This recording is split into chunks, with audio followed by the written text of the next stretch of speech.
اگر میں آپ سے یہ کہوں کہ زندگی میں ایک مسلمان ہونے کی حیثیت سے اگر آپ اپنی خواہشات، اپنی ڈیزائرز کیا کیا ہیں لکھیں ذرا، کہ مجھے دنیا میں کیا چاہیے، مجھے مرتے وقت کیا چاہیے، قبر میں کیا چاہیے، مرنے کے بعد محشر کے دن میں کیا چاہتا ہوں، کبھی اکیلے بیٹھے نا تو لکھیے گا، ٹھیک ہے؟ اور اب میں آپ کو بہت ساری حدیثوں کا کچھ نچوڑ پیش کرنے جا رہا ہوں، سنتے جائیے اور سبحان اللہ بھی کہتے جائیے۔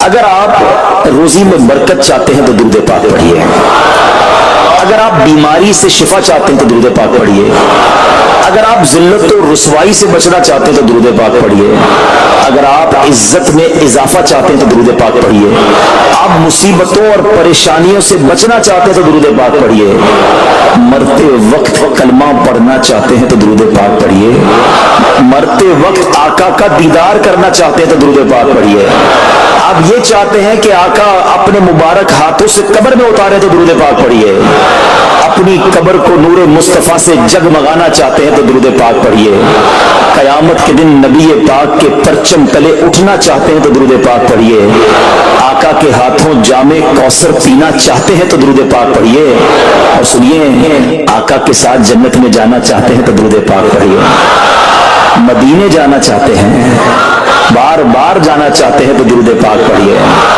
اور زندگی میں دیدار مصطفیٰ کرنا چاہتے ہیں تو درود پاک پڑھیے۔ کچھ باقی رہ گئے؟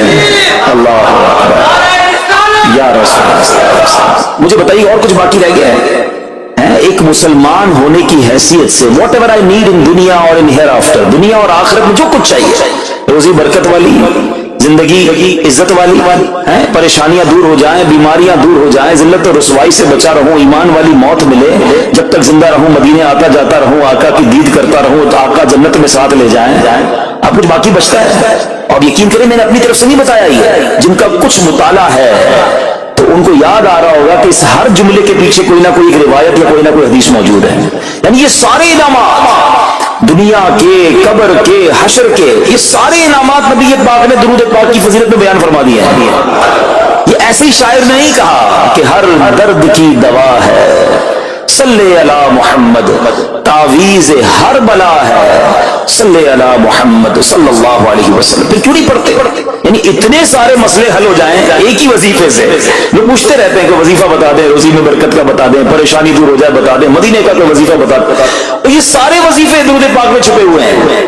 پکڑ لو نا درود پاک، پھر دیکھیں اس کی کیسی برکتیں آپ زندگی میں دیکھیں گے، آپ کا چہرہ شاش بشاش ہو جائے گا، آپ کی طبیعت فریش ہو جائے گی، آپ کو مزے کو مزہ آ جائے گا۔ بس درود پاک کی کثرت پڑھتے رہا انشاءاللہ برکتیں ہی برکتیں۔ میں بھی نیت کروں، آپ بھی نیت کریں۔ ایک اور خوبصورت بات بتاؤں، جو بڑی خوبصورت آیت ہے، میں سمجھتا ہوں شاید دنیا بھر کے عاشقان رسول کو یہ کم از کم آیت تو سب کو یاد ہوگی۔ کون سی آیت؟ ان اللہ وملائکتہ یصلون علی النبی یا ایھا الذین آمنوا صلوا علیہ وسلموا تسلیما۔ مل کر درود پاک، اللہم صل علی سیدنا ومولانا محمد طب القلوب ودوائها وعافیت الابدان وشفائها ونور الابصار وضیائها وعلی آلہ وصحبہ وبارک وسلم۔ اب یہ جو آیت درود ہے نا، شعبان کے مہینے میں نازل ہوئی ہے، تو چلو نیت کر لیں انشاءاللہ اب سے روزانہ کثرت سے درود پاک پڑھیں گے انشاءاللہ۔ آئیے مل کر محبت کے ساتھ ایک بار پھر درود پاک، صلو علی الحبیب صلی اللہ تعالی علی محمد صلی اللہ علیہ وسلم۔ مشہور صحابی حضرت ابو ہریرہ رضی اللہ تعالیٰ عنہ فرماتے ہیں کہ ایک مرتبہ میں رسول اکرم نور مجسم صلی اللہ تعالی علیہ وآلہ وسلم کی ابتدا میں نماز عشاء پڑھ کر واپس جا رہا تھا۔ میں نے دیکھا کہ ایک عورت اپنے آپ کو پوری طرح ڈھانپ کر سڑک کے ایک کنارے پر کھڑی ہے، اور اس نے مجھے پکارا کہ اے ابو ہریرہ ذرا میری بات سنو۔ آپ کہتے ہیں میں قریب گیا، میں خلاصہ عرض کر رہا ہوں، تو اس عورت نے کہا کہ مجھ سے بہت بڑا گناہ ہو گیا ہے، کیا میری توبہ قبول ہوگی؟ حضرت ابو ہریرہ نے اس سے سوال کیا کہ کیا گناہ ہو گیا؟ اس نے گناہ کی تفصیل بتائی، کافی بڑا گناہ تھا۔ آپ نے کہا کہ تو ہلاک ہو گئی اور تو نے دوسروں کو بھی ہلاکت میں ڈال دیا، اتنا بڑا گناہ کیا، اب تم توبہ کی امید رکھتی ہو؟ اللہ پاک کی قسم تیری توبہ قبول نہیں ہوگی۔ جب آپ نے یہ کہا تو وہ عورت خوف خدا سے کانپنے لگی، اور اتنا زور سے کانپی کہ کانپتے کانپتے وہ بے ہوش ہو گئی۔ آپ نبی پاک کی بارگاہ میں آ گیا. اب آپ کو خیال آیا کہ یار میں نے اس کو کہہ تو دیا مگر میں نے اللہ کے نبی صلی اللہ علیہ وسلم سے مشورہ تو نہیں کیا, پیارے آقا سے پوچھا تو نہیں. اب آپ نبی پاک علیہ السلام کی بارگاہ میں آئے اور آقا سے عرض کی کہ حضور ایسا ایسا ہوا اور ایک عورت مجھے ملی اور اس نے مجھے اپنا گناہ بتایا. میں نے کہا اتنا بڑا گناہ, اب تیری توبہ قبول نہیں ہوگی. اللہ اکبر. جب نبی رحمت شفیع امت صلی اللہ تعالی علیہ وسلم نے یہ بات سنی تو فرمایا انا للہ و انا الیہ راجعون. اے ابو ہریرہ تو خود بھی ہلاک ہوا اور تم اس عورت کو بھی ہلاکت میں ڈالا, کیا تمہیں اللہ پاک کا یہ فرمان یاد نہیں؟ پھر نبی پاک علیہ السلام نے قرآن مجید فرقان حمید کی یہ آیت تلاوت کی. ذرا غور سے تلاوت سنیے گا. اللہ کریم ارشاد فرماتا ہے بسم اللہ الرحمن الرحیم الا من تاب وآمن وعمل عملا صالحا فأولئك يبدل الله سيئاتهم حسنات وكان الله غفورا رحيما. ترجمہ کنز العرفان. مگر جو توبہ کرے اور ایمان لائے اور اچھا کام کرے تو ایسوں کی برائیوں کو اللہ نیکیوں سے بدل دے گا اور اللہ بخشنے والا مہربان ہے. حضرت ابو ہریرہ نے جب یہ آیت کریمہ سنی اور پیارے آقا علیہ السلام کا یہ فرمان سنا تو آپ کو احساس ہوا کہ میں نے غلط مسئلہ بیان کر دیا ہے. آپ پر یہ احساس اتنا غالب ہو گیا کہ آپ مدینہ منورہ کی گلیوں میں آواز لگانے لگے. ایک عورت نے مجھ سے رات ایک مسئلہ پوچھا تھا, کوئی بتا سکتا ہے وہ عورت کون ہے؟ آپ سارا دن مدینے کی گلیوں میں آواز لگاتے رہے, مجھے اس عورت کا پتہ بتاؤ جس نے مجھ سے مسئلہ پوچھا تھا. اب رات ہوئی تو وہ عورت آپ کو کل والی جگہ پر پھر کھڑی مل گئی. آپ فوراً اس عورت کے پاس پہنچے, اسے نبی پاک کا فرمان سنایا اور کہا تمہیں مبارک ہو, اگر تم توبہ کرو گی تو اللہ تمہاری توبہ قبول فرما لے گا. اب یہ عورت اتنی خوش ہوئی کہ مارے خوشی کے کہتی ہے کہ میرا ایک باغ ہے, میں نے اپنے گناہ کے کفارے میں وہ باغ راہ خدا میں صدقہ کر رہی ہوں. پورا باغ ہے ابو ہریرہ میں اللہ کی راہ میں صدقہ کرتی ہوں. اللہ اکبر. اے میرے پیارے اسلامی بھائیو, اس ایک واقعے میں ہمارے لیے بہت کچھ ہے. پہلے تھوڑا سا تربیت کے مدنی پھول ذرا سمجھیے کہ اتنی بڑی ہستی ہے سیدنا ابو ہریرہ رضی اللہ عنہ, لیکن جیسے انہیں پتہ چلا کہ میں نے یہ مسئلہ تو بیان کر دیا ہے مگر نبی پاک علیہ السلام سے پہلے اس کا حکم تو پوچھ لیتا, یہ ہمیں کیا درس دے رہا ہے کہ بغیر علم کے اپنی طرف سے شرعی مسئلہ بیان نہیں کرنا چاہیے. جو بغیر علم کے دینی مسئلے بتاتا ہے وہ خود بھی ہلاک ہوتا ہے اور دوسروں کو بھی ہلاکت میں ڈالتا ہے. ہاں میں بتاتا ہوں نا اس کا مسئلے کا حل کیا, حالانکہ خود کہیں پڑھا نہیں ہوتا. تو جب تک آپ کو علم نہیں ہے, آپ جانتے نہیں ہیں, تو کسی مسئلے کو بیان نہیں کرنا چاہیے. دوسری بات کہ اگر خدا نہ خواستہ کوئی غلط مسئلہ بتا بیٹھا یا بتا تو درست رہا تھا, بتاتے بتاتے غلطی کر بیٹھا تو اس سے چاہیے کہ ازالہ کرے, فوراً اس کا جو بھی ازالہ بنتا ہے وہ کرے. سیدنا ابو ہریرہ رضی اللہ عنہ کا ازالہ تو دیکھیں کہ آپ کو جیسے ہی پتہ چلا کہ اصل مسئلہ یہ ہے, اب آپ مدینے کی گلیوں میں صدا لگا رہے ہیں, تلاش کر رہے ہیں, پورا دن ڈھونڈتے رہے اس خاتون کو کہ میرے سے غلطی ہو گئی, میں نے اس کو غلط مسئلہ بتایا, تاکہ اس کو تلاش کر کے اس کو درست مسئلہ بتایا جائے. اللہ اکبر. صحابہ کرام کی ادائیں بھی کتنی نرالی ہوتی ہیں, اللہ ان کا صدقہ عطا فرما دے. اب ہوتا کیا ہے کہ کبھی کوئی غلط مسئلہ بیان ہو گیا, یا بیان میں, مشورے میں, درس میں کوئی غلطی ہو گئی, غلطی پتہ چل جائے, اب شرم آتی ہے کہ کیسے کہوں مجھ سے غلطی ہو گئی ہے, میں تو اتنا بڑا مبلغ بن کے گیا تھا, میں نے جناب اتنے پبلک میں بیان کیا تھا, اب میں کیسے بتاؤں کہ جناب میں نے یہ غلط پڑھ دیا یا غلط بیان کر دیا. حضرت ابو ہریرہ سب سے زیادہ جن کو حدیثیں یاد ہے, مگر سچ بتائیں بات سمجھنے والی پتہ کیا ہے, جو لوگ یہ سمجھتے ہیں کہ یار غلطی ماننے سے عزت کم ہو جاتی ہے, سچ بتاؤ آج 1450 سال بعد حضرت ابو ہریرہ کا یہ واقعہ سن کے ہمارے دلوں میں ان کی عزت کم ہو رہی ہے, بڑھ رہی ہے. Simple is that. غلطی ماننے سے انسان جو ہے وہ نیچا نہیں ہوتا.